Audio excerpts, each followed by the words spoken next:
Барлықтарыңызға қайырлы күн. Бүгін сіздерге морковный торттың рецептісімен бөлісемін.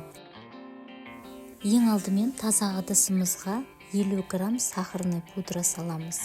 Оның үстінен 2 жұмыртқамызды саламыз және де 100 грамм сгущенное молоконы салып, жақсылап миксерден өткіземіз.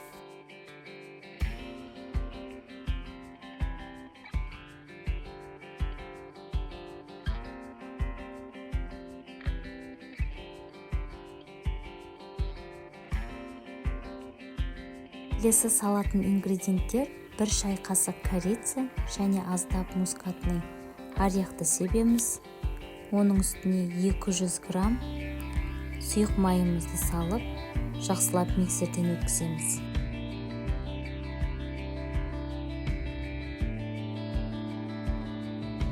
Келесі 180 грамм ұнымызға 1 пакет разрыхлительді салып, оны араластырып аламыз.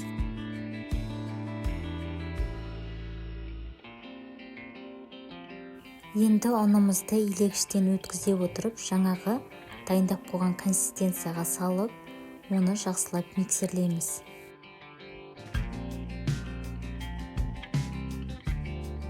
Енді 100 грамм грек жаңғағын блендерден өткізіп, видеодағыдай жаңағы консистенциямызға салып, тағы да миксерлейміз.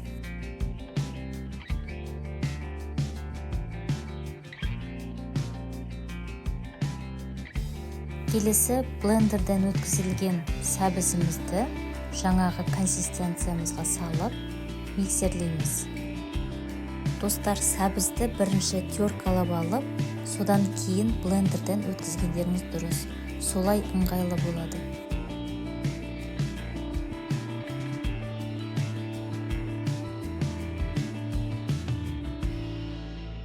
Біздің консистенциямыз осындай болу керек.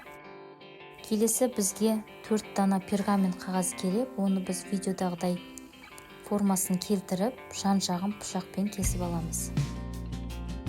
Келесі 24 сантиметрлік формамызды пергамент қағазының үстіне қойып, оны дөңгелек қып сызып аламыз.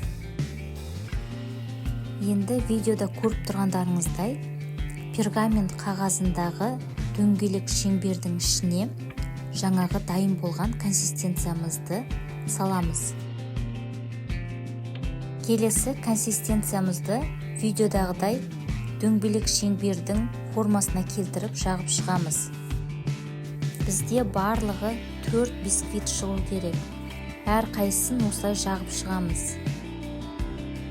Келесі таза әрі құрғақ ыдысымызға 500 мг сливкиді құйып аламыз. Және оны қоюланғанша миксерлеп аламыз. Сливкеміз аздап қоюланып келе жатыр. Енді 100 грамм сахарный пудраны салып, тағы да миксерлеп аламыз.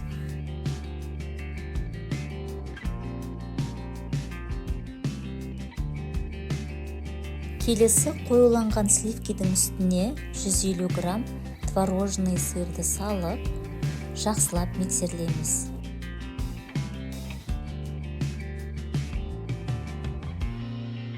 Миксердің жылдамдығын аз-аздан қосып отыруымыз керек.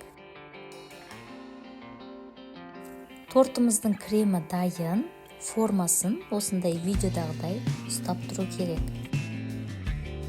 Келесі бисквиттеріміздің шетін дөңгелек кольцомен қиып аламыз. Сол кезде біздің бисквиттеріміз бір елгі дөңгелек болып шығады.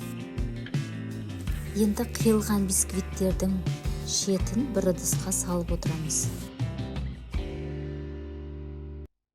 Келесі бисквиттерімізді бір-біріне жинау үшін ең бірінші кремімізді астына осылай жағып аламыз. Содан кейін барып бірінші бисквитімізді қоямыз және оның үстіне кремімізді салып, жақсылап жағып шығамыз. Әр бисквиттің үстіне осындай лопаткамен 2 лопатка кремімізді салып, жақсылап жағып шығамыз. Менің тортым дайын болып қалды. Бисквиттерді бір-бірінің үстіне қойып шықтым. Енді осындай кондитерлік шпательмен жан жағын видеодағыдай етіп түзеп аламыз.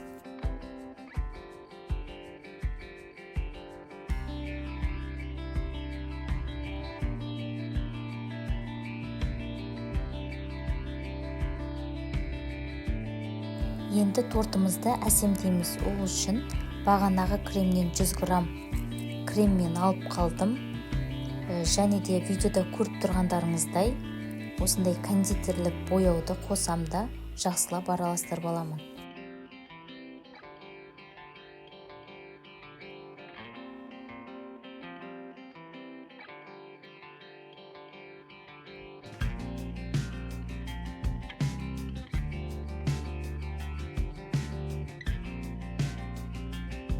Келесі видеода көріп тұрғандарыңыздай жаңағы бояу қосқан кремімізді кондитерлік осындай қасықпен шағып шығамыз.